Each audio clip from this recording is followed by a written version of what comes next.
Hello everyone, Jaspreet here. Welcome to my channel Computer Gyan. Subject is System Software and today we are going to cover the topic that is types of system software and this is part 3. अगर आप इससे related part 1 और part 2 देखना चाहते हो तो उनके link आपको मेरे डिस्क्रिप्शन बॉक्स में मिल जाएंगे। और पार्ट 2 में भी हमने टाइप्स ऑफ सिस्टम सॉफ्टवेयर किया था, लेकिन ये काफ़ी टाइप्स थी तो पेंडिंग है। आज कवर कर देंगे हम types of system software. So let's start. We already cover 5 types of system. आज हम टॉपिक करेंगे पहला लोडर। लोडर भी एक टाइप है सिस्टम सॉफ्टवेयर की। Loader is a system software that places the program into memory and prepare them for execution. इसका मतलब क्या है कि जो लोडर है वो एक सिस्टम सॉफ्टवेयर ही है जो क्या करता है, जो प्रोग्राम्स हैं उनको मेमोरी में प्रिपेयर करता है एग्जीक्यूशन के लिए। ठीक है। Thus loading is a process of bringing an executable file produced by the linker। जो लिंकर ने एग्जीक्यूटेबल फाइल प्रोड्यूस की है उसको क्या करता है, ये लेकर जाता है from the secondary storage to primary storage. मतलब जो सेकेंडरी स्टोरेज पर था उस सबको, मतलब कि उन एग्जीक्यूटेबल फाइल को प्राइमरी स्टोरेज में लेकर जाता है in such a way that it can be executed by the operating system. इस वे में लेकर जाता है कि ऑपरेटिंग सिस्टम जो है उसे एग्जीक्यूट कर सके। In the simple loading scheme, जो हमारी सिंपल लोडिंग स्कीम है उसमें क्या है, the assembler produces the machine language translation of a program. मतलब जो असेंबलर है सबसे पहले तो वो मशीन लैंग्वेज में ट्रांसलेट कर देता है प्रोग्राम को एंड प्लेसेस, फिर वो उसको सेकेंडरी स्टोरेज डिवाइस पर प्लेस कर देता है। And a loader is placed in main memory. और जो लोडर है फिर उसको सेकेंडरी स्टोरेज से लाकर वो मेन मेमोरी में उसे लोड करता है। ठीक है, ये मेन काम है लोडर का। The loader then brings this machine language code. वो मशीन लैंग्वेज कोड को इनटू मेन मेमोरी में ट्रांसफ़र करता है और उसे कंट्रोल भी करता है। फिर हमारे पास तीन, मतलब कि तीन नहीं है, काफ़ी मेन फंक्शन है लोडर के। देखते हैं। सबसे पहला है एलोकेशन। एलोकेशन का मतलब क्या है, किसी को मेमोरी प्रोवाइड करना। Providing space to the program into memory. Memory में किसी प्रोग्राम को स्पेस प्रोवाइड करता है ये। ठीक है। री एलोकेशन मतलब स्पेस, मतलब उससे स्पेस उसे ना देनी। ठीक है। या फिर मतलब कि देखो, adjust all address dependent location such as address constants. मतलब कि कुछ एड्रेसेस हैं जो लोकेशन पर डिपेंड है, उन्हें एडजस्ट कर देना। ठीक है, ये हो गया। लिंकिंग। लिंकिंग क्या करता है, link the various module bye adjusting symbolic reference.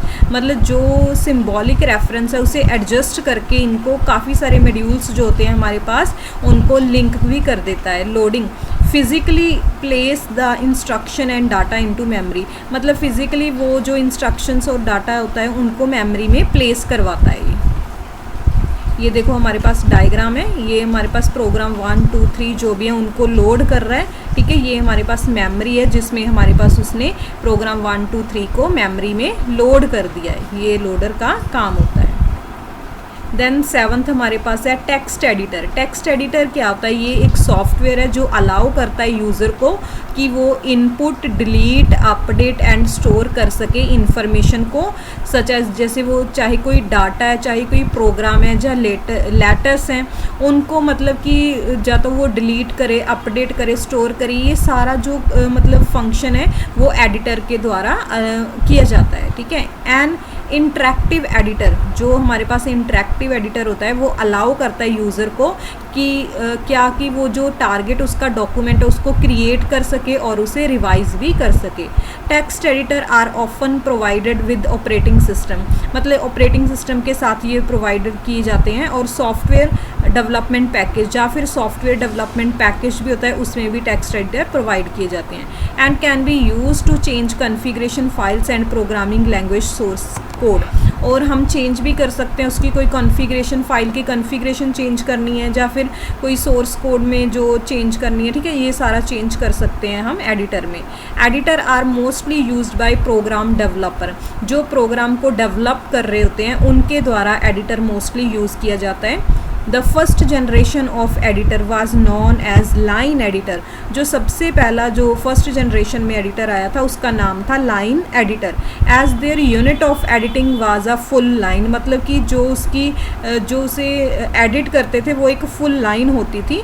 That is even to modify a single character. पहले एक लाइन को पूरी को एडिट किया जाता था, इवन मतलब कि अब तो हम एक सिंगल करेक्टर को भी मॉडिफाई कर सकते हैं। One had to reenter the entire line, मतलब कि एक पूरी लाइन की जगह हम सिंगल करेक्टर को भी एडिट कर सकते हैं। The edlin available with DOS operating system is an example of this category. मतलब जो डॉस हमारे पास विंडोज़ ऑपरेटिंग सिस्टम है उनके साथ एक एडलिन अवेलेबल होता है, जिसे हम बोल सकते हैं कि वो एक एडिटर, देखो लाइन एडिटर है ये वाला। तो the next generation of editor, जो नेक्स्ट जनरेशन आई थी एडिटर की वो थी screen editor. That allow the user the use of cursor keys to go to any desired location in the file and modify it। उसमें क्या था कि हम कर्सर को कहीं भी मतलब लेके जा सकते हैं, किसी भी डिज़ायर्ड लोकेशन जो हमें चाहिए फाइल में वहाँ पर ले जाकर हम उसे मॉडिफाई कर सकते हैं, ठीक है, किसी भी फाइल को। The VI editor of Unix is an example of screen editor. Screen editor की एग्जाम्पल हमारे पास थी VI एडिटर। Nowadays अब जो चल रहा है विंडोज़ बेस्ड जो एडिटर हैं possesses a mouse interface through which any segment of the program can be selected for necessary operation। अगर हमने प्रोग्राम में कुछ डिलीट करना है, कॉपी करना है, मूव करना है तो हमारे पास माउस इंटरफेस है, उसकी हेल्प से हम कुछ भी प्रोग्राम में एडिटिंग और सिलेक्ट कर मतलब उसे कुछ सिलेक्ट करके कुछ पोर्शन उसे मूव कर सकते हैं, डिलीट कर सकते हैं, कुछ इंसर्ट कर सकते हैं, सब हम कर सकते हैं। लैंग्वेज सेंसिटिव एडिटर, जो लैंग्वेज सेंसिटिव एडिटर है display language keywords and variable, वो डिस्प्ले करते हैं जो लैंग्वेज के कीवर्ड्स एंड वेरिएबल हैं उनको इन डिफरेंट कलर्स में करते हैं फॉर इजी आइडेंटिफिकेशन, ताकि उनकी जो आइडेंटिफिकेशन है वो ईजी हो सके, उसके लिए डिफरेंट कलर्स में करते हैं। Some editor also provide the facility of automated parenthesis matching so as to reduce the burden of checking balanced parenthesis. मतलब कि जो एक बैलेंस पैरेंथेसिस होते हैं, ठीक है, उनको बार बार चेक करने का वो होता है, वो रिड्यूस हो जाता है। किसके कारण? क्योंकि हमारे पास कलरिंग की होती है, पैरेंथेसिस होते हैं, ठीक है, उनको हम मैच कर लेते हैं कि ये मतलब कि एक पैरेंथेसिस का दूसरा है। अगर हमारे पास 3 ओपनिंग पैरेंथेसिस है तो हम चेक कर लेंगे कि हमारे पास 3 क्लोजिंग पैरेंथेसिस भी हैं, इनकी हेल्प से हम मतलब कि प्रोग्राम जो बर्डन है वो रिड्यूस हो जाता है। नेक्स्ट हमारा है debugger. Debugger is an essential step in the software development process. मतलब ये एक ज़रूरी स्टेप है हमारा सॉफ्टवेयर डेवलपमेंट प्रोसेस में। डिबगर भी एक सॉफ्टवेयर टूल है जो प्रोवाइड करता है कंट्रोल्ड एग्जीक्यूशन इन्वायरमेंट। जो एग्जीक्यूशन जब हम कर रहे हैं वो इन्वायरमेंट को कंट्रोल करता है, ठीक है।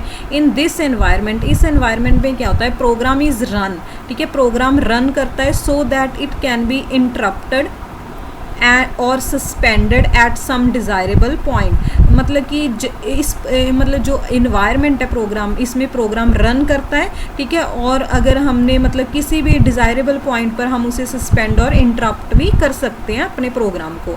दस a debugger is a piece of software that allow a user to run program interactively, stopping and starting it and examining the content of memory and the call stack। देखो क्या बोल रहे हैं कि डिबगर एक पीस ऑफ सॉफ्टवेयर है जो user को अलाउ करता है कि जब प्रोग्राम रन कर रहा है, अगर हमने उसे स्टॉप करना है, ठीक है, या फिर स्टार्ट करना है, फिर से कुछ एग्जामिन करना है जो मेमोरी में कंटेंट है, जो कॉल स्टैक है, ये सब हम मतलब डिबगर की हेल्प से कर सकते हैं। The most important facility divided by all debugger is to set a few breakpoints। Debugger में एक फैसिलिटी प्रोवाइड करता है ये, उसे हम बोलते हैं ब्रेक पॉइंट्स, ठीक है। So that when execution reaches any one of these the program is suspended and the user is provided with the controlled environment to check set variable value, check stack trace to find out the call sequence showing how control reached that point etc। देखो break point का मतलब क्या है कि हमारे programme में हमने कहीं पर ब्रेक पॉइंट लगा दिया, तो उस ब्रेक पॉइंट का मतलब ये है कि हमारी एग्जीक्यूशन हो रही है, ठीक है, वो वहाँ पर जाके स्टॉप हो जाए। तो वो जब हमारी एग्जीक्यूशन स्टार्ट हो जाती है तो जहाँ पर भी हमने ब्रेक पॉइंट लगाया होगा हमारा प्रोग्राम वहाँ पर जाकर सस्पेंड हो जाता है, ठीक है। तो ये हमारे पास डिबगर का था। नेक्स्ट देखो क्या है, द डिबगर ही टॉपिक है। द ब्रेक पॉइंट में be specified in terms of source program line number. जो हमारे पास ब्रेक पॉइंट्स होते हैं उनको हम स्पेसिफाइड करते हैं, मतलब जो हमारा सोर्स प्रोग्राम लाइन नंबर्स में होता है। जैसे कि मान लो कि हमारे पास पहले हमने इंट ए लिखा, उसको हमने नंबरिंग दे दी 1, फिर सेकेंड लाइन में हमारा करली ब्रेसेस ओपन हो गया, ठीक है, फिर थर्ड लाइन में मतलब हम नंबरिंग देते हैं उनको ब्रेक पॉइंट्स में भी, function entry point and so on, ठीक है। Thus the progress of a program can be monitored in terms of source program line number. और पूरे प्रोग्राम को हम मतलब कि जो मॉनिटर करते हैं वो उनकी जो लाइन नंबरिंग है उसी के अकॉर्डिंग उस पर ब्रेक पॉइंट्स लगते हैं, ठीक है। The most widely use debugger, जो हमारा बहुत ही ज़्यादा यूज़ होने वाला डिबगर है वो है break point debugger. Break point debugger allow a program to suspend the program execution at a particular point, inspect possibly modify the program state and then continue the program. देखो मैंने पहले भी आपको बता दिया कि ब्रेक पॉइंट क्या करता है। ब्रेक पॉइंट डिबगर वो प्रोग्रामर जो प्रोग्रामिंग कर रहा है, हम प्रोग्रामिंग कर रहे हैं, ठीक है, वो हमें अलाउ करता है कि अगर हमने कहीं पर ब्रेक पॉइंट लगा दिया, ठीक है, तो वहाँ पर प्रोग्राम की एग्जीक्यूशन स्टॉप हो जाती है। और उसके बाद जब हमने उसे सस्पेक्ट कर लिया कि कोई एरर तो नहीं है उसमें, जो हमने सारा चेक कर लिया, उसके बाद फिर हम उसको कंटिन्यू कर सकते हैं अपने प्रोग्राम को। Thus the uses of debugger comes once the program has been converted into the executable code and is being tested. देखो जो हमारे पास क्या है, यूजेस ऑफ डिबगर कब मतलब कि come once the program has been converted, जब हमारा प्रोग्राम सारा प्रोग्राम कन्वर्ट हो जाता है एग्जीक्यूटेबल कोड में, जब हमने उसकी टेस्टिंग करनी होती है। मेनली जो डिबगर होता है ये जो उसमें एरर आए हैं, ठीक है, या फिर कोई बग्स हैं उनको चेक करने के लिए, टेस्टिंग करने के लिए हम डिबगर को यूज़ करते हैं। The debugger can be very helpful in stepping through problematic section of code. जो हमारा प्रॉब्लमेटिक सेक्शन कोड होता है उसके लिए बहुत ही हेल्पफुल होता है debugger. Debugger is usually not a part of the language, language का कोई पार्ट नहीं है ये। Thus debugger provide following two function, दो फंक्शन प्रोवाइड करता है। पहला फंक्शन है the ability to control the execution of a program. वही देखो बार बार वही रिपीट हो रहा है कि एबिलिटी क्या है इसकी, कि जब प्रोग्राम की एग्जीक्यूशन हो रही है तो उसे वो कंट्रोल कर सके। जहाँ पर भी वो ब्रेक पॉइंट्स लगाएगा वहाँ पर आके उसका प्रोग्राम सस्पेंड हो जाएगा, ठीक है। उसके बाद जब उसने एग्जामिन कर लिया फिर उसे वो दोबारा रिज्यूम कर सकता है अपनी एग्जीक्यूशन को। एक तो ये एबिलिटी है इसकी। सेकंड वही है कि inspect and assign value to a variable, मतलब कि ये क्या कर सकता है, जो भी हमारे पास वेरिएबल्स हैं उनको वैल्यू असाइन कर सकता है।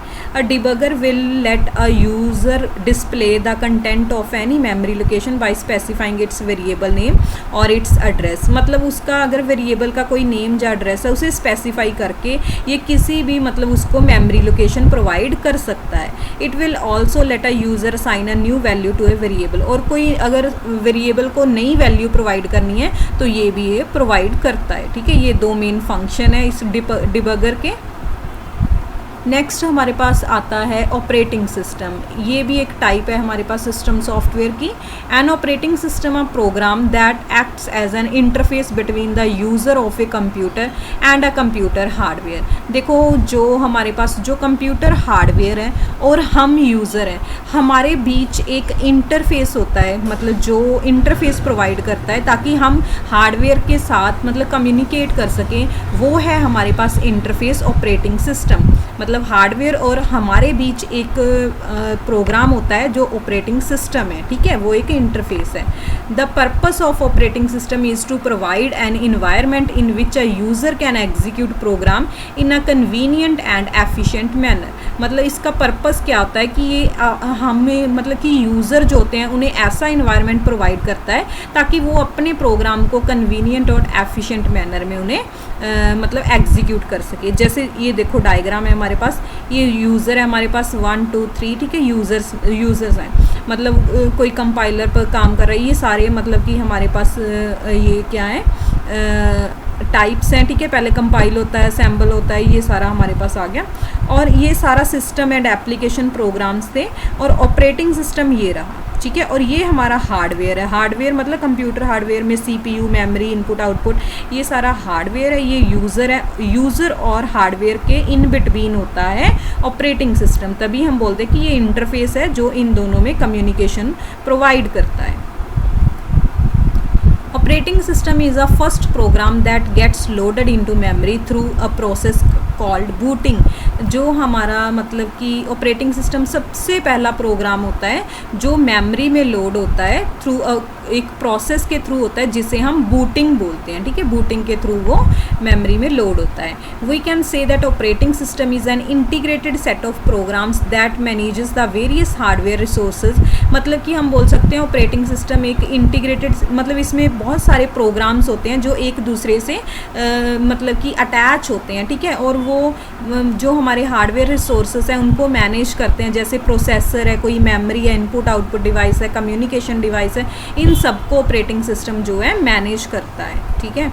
इट्स प्राइमरी ऑब्जेक्टिव, इसका जो मेन ऑब्जेक्टिव है ऑपरेटिंग सिस्टम का वो है is to improve the performance and efficiency of a computer system.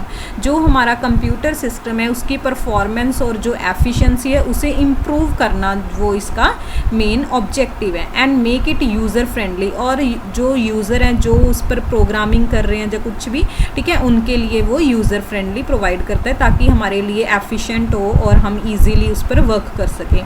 दस like a manager of A company, जैसे मान लो एग्जांपल दे रहे हैं, ये हमारे पास एक कंपनी है, उसमें एक मैनेजर है, ठीक है, वो एक क्या है, एन ऑपरेटिंग सिस्टम मैनेजर है। उसी तरह ऑपरेटिंग सिस्टम रिस्पॉन्सिबल होता है smooth and efficient operation of the entire computer system. जैसे मैनेजर जो है कंपनी का वो मैनेज करता है सारा, उसी तरह कंप्यूटर में ऑपरेटिंग सिस्टम है जो उसे स्मूथली और एफिशिएंट जो ऑपरेशन है उन सबको कंप्यूटर सिस्टम में करता है follow. The operating system also act as a platform on which various application programs such as, मतलब कि ये एक ऐसा प्लेटफॉर्म प्रोवाइड करता है, एक प्लेटफॉर्म की तरह एक्ट करता है जिस पर बहुत सारी एप्लीकेशन जो है वो एग्जीक्यूट होते हैं। जैसे हमारे पास वर्ड प्रोसेसर, एक्सेल वगैरह, जो हमारा ऑफिस है वो सारा भी ऑपरेटिंग सिस्टम के प्लेटफॉर्म पर ही चलता है। The most common operating system, जो हमारे पास बहुत ही कॉमन ऑपरेटिंग सिस्टम है वो है जैसे विंडोज़ 98, विंडोज़ 2000, ये सारे हमारे पास ऑपरेटिंग सिस्टम है। एनटी, विस्ता, विंडोज 7, ठीक है, यूनिक्स एंड ये वाले हमारे पास सारे क्या हैं, ऑपरेटिंग सिस्टम है। The operating system act as an intermediatory between the hardware and its user. वही बात है, फिर बोल रहे हैं कि इंटरमीडिएटरी मतलब उनके बिटवीन होता है हार्डवेयर और यूज़र में, और प्रोवाइड करता है high level interface to low level resources. मतलब हाई लेवल इंटरफेस प्रोवाइड करता है ताकि मतलब लो लेवल रिसोर्सेज को हम देख सकें। And making it easier for the programmer, programmer के लिए वो ईजी हो जाता है। And other user to access and use those resources, और जो यूज़र हैं वो ईजीली उन रिसोर्सेज को एक्सेस कर सकते हैं और यूज़ कर सकते हैं। हमारा लास्ट जो टाइप है वो है DBMS, ठीक है, database management system. Database management system भी एक सॉफ्टवेयर टूल है। ये अलाउ करता है यूज़र को कि हम डिफ़ाइन और मेंटेन कर सके डाटाबेस को and provide controlled access to a data, और डाटा को हम जो मतलब एक्सेस प्रोवाइड कर सके, उसे कंट्रोल कर सके, ठीक है। With the help of DBMS की हेल्प से हम मतलब कुछ भी स्टोर कर सकते हैं, डाटा को मॉडिफाई कर सकते हैं, उसे एक्सट्रैक्ट कर सकते हैं, ठीक है। मतलब जो हमें हमारी रिक्वायरमेंट्स है उसके अकॉर्डिंग हम मतलब उस डाटा को या उस रिकॉर्ड को स्टोर वगैरह मॉडिफाई कर सकते हैं। The example of various database management system की जो एग्जांपल है वो है जैसे ओरेकल, फॉक्सप्रो, DB2, डीबेस, माईसीक्वल, ये सारे हमारे पास क्या है, डाटाबेस मैनेजमेंट सिस्टम की एग्जांपल्स हैं। ये हमारे पास कंपोनेंट आ जाते हैं डाटाबेस सिस्टम एनवायरनमेंट के, जैसे डाटा है, ठीक है, सॉफ्टवेयर, हार्डवेयर, पीपल, प्रोसीजर, ये सारा हमारे पास कंपोनेंट्स आ जाते हैं। और हमारे पास एडवांटेजेस हैं कुछ DBMS के, वो हम देख लेते हैं। With the help of DBMS redundancy और duplicacy of data can be controlled. जैसे डाटा में कोई डुप्लीकेसी आ जाती है, ठीक है, या फिर रिडंडेंसी उसी को बोलते हैं कि एक डाटा रिपीट हो रहा है, वो DBMS में ऐसा नहीं होता, ठीक है। Integrity can be enforce, integrity मतलब अच्छी तरह से रहती है। With the elimination of redundancy data inconsistency can be control to greater extent. जब इसमें मतलब रिडंडेंसी नहीं है, रिडंडेंसी एलिमिनेट होगी तो डाटा इनकन्सिस्टेंसी है वो ग्रेटर एक्सटेंट तक कंट्रोल हो जाती है। नेक्स्ट है DBMS provide the provision of data sharing. DBMS मतलब हमें प्रोवाइड करता है कि डाटा को शेयर कर सकते हैं हम। Data can be shared by any number of user और एप्लीकेशन प्रोग्राम। काफ़ी सारे यूज़र और कोई भी एप्लीकेशन प्रोग्राम एक सेम डाटा को शेयर कर सकते हैं DBMS में। DBMS helps in enforcing standards, ठीक है, मतलब जो स्टैंडर्ड्स हैं उनमें हेल्प करती है। It also offer better security, इसमें बहुत अच्छी सिक्योरिटी होती है क्योंकि अनऑथोराइज्ड एक्सेस रिस्ट्रिक्ट होता है इसमें। DBMS ऑल्सो प्रोवाइड बेटर, मतलब इसमें बेटर बैकअप है, रिकवरी है। अगर हमारा मतलब कुछ फेल हो जाता है तो बैकअप इजीली हो जाता है, रिकवरी हो जाती है। It also helps in faster development of new application. जो नई नई एप्लीकेशन है उनमें फास्टर डेवलपमेंट के लिए ये हेल्पफुल है। DBMS provide mechanism for concurrency control when same data is used by multiple user. अगर कोई मतलब सेम डाटा को बहुत सारे मल्टीपल यूज़र यूज़ कर रहे हैं तो ये कंकरेंसी कंट्रोल मैकेनिज्म प्रोवाइड करता है। तो हमारे आज के टॉपिक कंप्लीट हो गए। अगर आपको कोई भी प्रॉब्लम है तो आप मुझे कमेंट में बोल सकते हैं, और अगर आपको वीडियो पसंद आई है तो आप इसे लाइक और शेयर ज़रूर करें। Thanks for watching. और अगर आपने मेरे चैनल को सब्सक्राइब नहीं किया तो अभी आप इसे सब्सक्राइब कर लें ताकि आपको सबसे पहले नई नई अपडेशन मिल सके।